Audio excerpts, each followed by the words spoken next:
Hello, my name is Lovely Nayadel and I will be your nurse for today. Can you please tell me your name and date of birth? My name is Maggie Gray, and I was born on May 8, 1960. I will be doing a health history today. Is that okay with you? Yes, it is okay with me. What is the reason of your visit? I have difficulty breathing at rest, forgetfulness, mild fatigue, chills, increased urinary frequency, incontinence, swelling in both legs. I have gained 1 to 2 pounds since my discharge. I have not amputated from my bed for several days because I feel weak, fatigued, and short of breath. Okay, do you have any allergies? No. Do you have any previous medical problems? I was diagnosed with CAD, MI, COPD, hypertension, hyperlipidemia, diabetes mellitus, etc. I also used tobacco and was obese. Do you have any support care systems such as caregivers at home? I am a solo frequent flyer, which I travel most of the time, so I only have myself as a support system. Tell me about your lifestyle. Any alcohol and smoking history? Are there any stressors that put you into massive stress?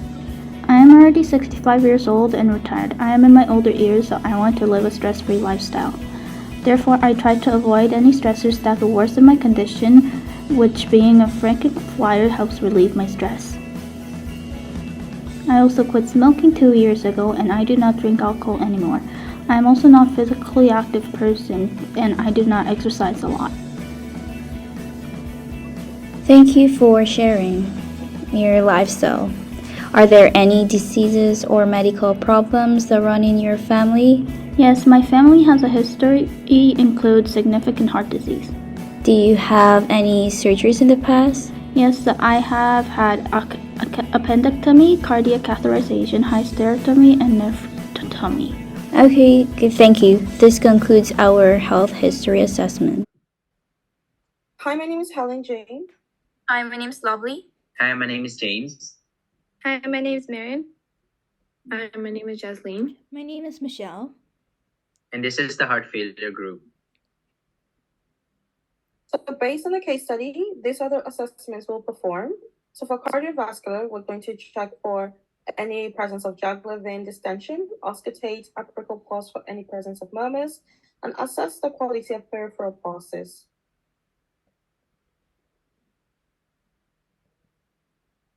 Moving on to the respiratory, we're going to assess the chest expansion and symmetry by palpating, auscultate for any signs of crackles for reals that may indicate potential pulmonary congestion.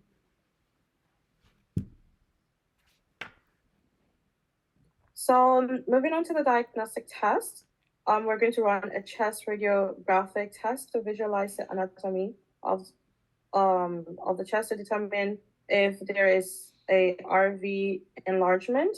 We're going to run a EKG test to monitor cardiac rhythm that may contribute to changes in the cardiac output, and overall just monitor for all laboratory or diagnostic tests for any changes that may occur.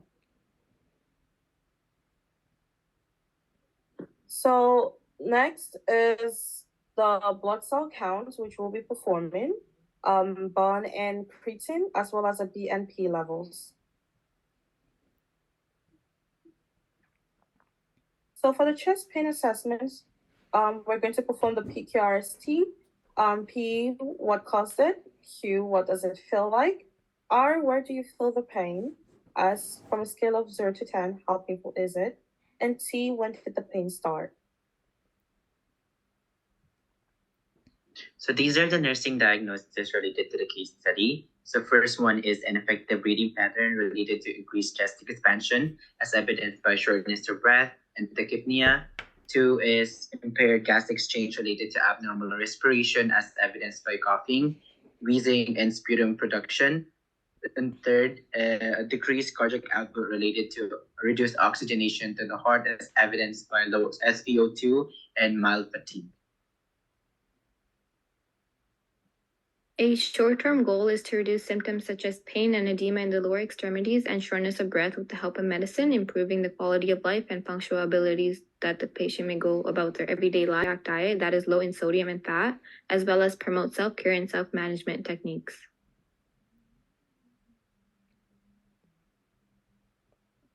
Okay, so based on the client's condition, the pharmacological interventions would be administering thiazide, which will reduce fluid volume overload.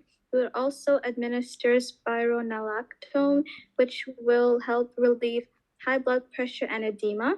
We would also administer digoxin to strengthen heart muscle contractions and slow heart rate.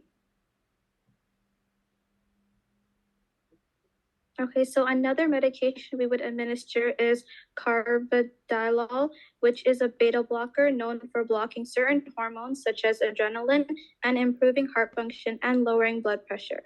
For vasodilator, we would administer nitroglycerin, known to relieve chest pain and increase blood flow.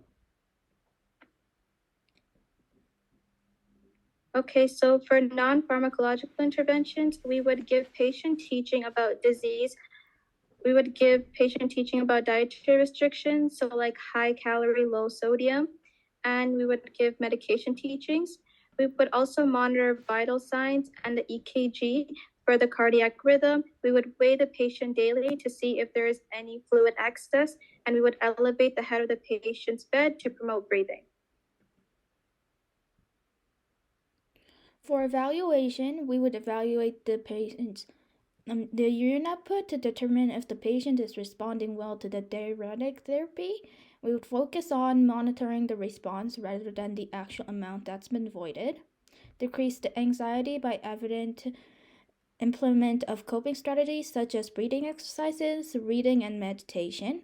And decrease in chest pain as evident by nitroglycerin.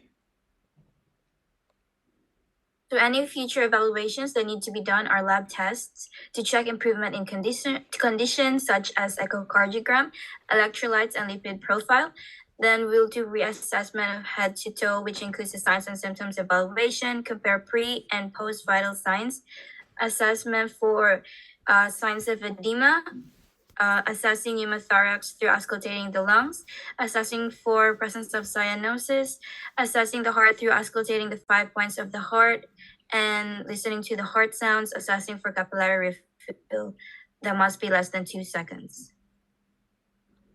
Okay, so for the health determinant, we're going to ensure that we're going to go with gender, age, education, environment, social support network, and personal health practice of coping method. So if interventions were not successful based on the results of the evaluation, we will then reflect, look back, and reassess where we have missed and work with the healthcare team, patient, and family members. For social determinants of health, it includes the interpersonal team members, which are nutritionists, social workers, physicians, and lab technicians and physiotherapists. For the discharge, when Maggie gets discharged from her hospital, she needs to have resources such as medications, level activities, tolerance, weight management. Continuing on, cardiac diet, how to manage signs and symptoms, when to call the doctor, and interprofessional referrals. So in conclusion, she needs to have proper patient education and understanding before hospital discharge. And that concludes our case study.